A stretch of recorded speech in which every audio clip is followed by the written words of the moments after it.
When you sell an asset for more than you paid for it, you have a capital gain. Let's break down what that means for you.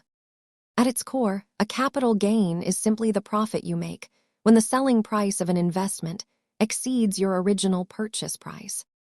This simple calculation determines your gain. If you bought stock for $100 and sold it for $150, your gain is $50. You only realize a gain when you sell. Until then, any price increase is just a paper profit, which is technically called an unrealized gain.